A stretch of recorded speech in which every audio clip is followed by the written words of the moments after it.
조선형 목사의 말씀 동행.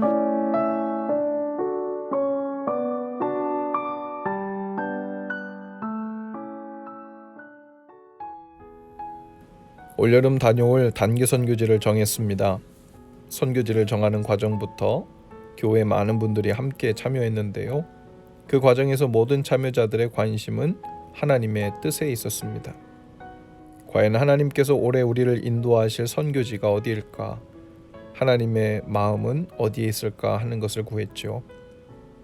어쩌면 하나님의 뜻에 가까울 것이라고 생각하는 선교지에 대한 기준이 저마다 달랐을 것입니다. 단기 선교팀의 발길이 자주 미치지 않았던 선교지가 하나님의 뜻일 것이라 생각될 수도 있고, 복음 전도율이 비교적 저조한 나라들과 오지 지역들로 가는 것이 하나님의 뜻이라 생각될 수도 있습니다. 그런가 하면 복음을 전하기에 위험한 지역일수록 하나님의 뜻에 가까울 것이란 생각이 들 수도 있죠. 물론 그 모든 곳에 하나님의 뜻은 있을 것입니다. 그러나 이번에 우리 교회는 비교적 가까운 지역, 그리고 단기 선교의 기반이 잘 닦여진 곳으로 선교지를 정했습니다.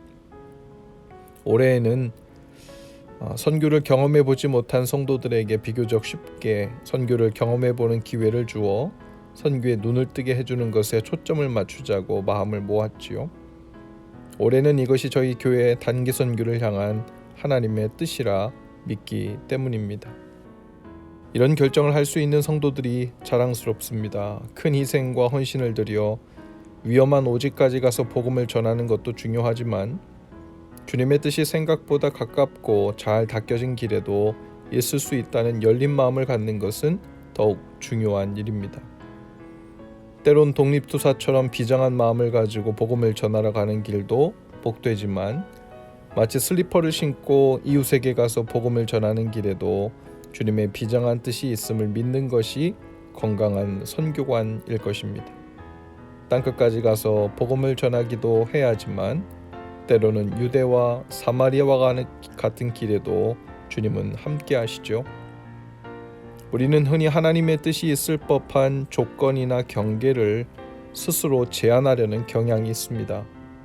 진정으로 하나님의 뜻을 구할 때는 모든 경계와 조건의 선입견을 해제하는 것이 중요하지요.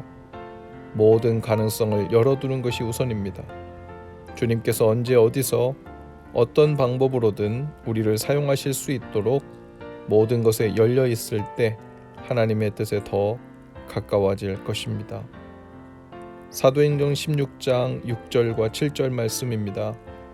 성경이 아시아에서 말씀을 전하지 못하게 하시거늘 그들이 부르기아와 갈라디아 땅으로 다녀가 무시아 앞에 이르러 미두니아로 가고자 했을 때 예수의 영이 허락하지 아니하시는지라. 아멘.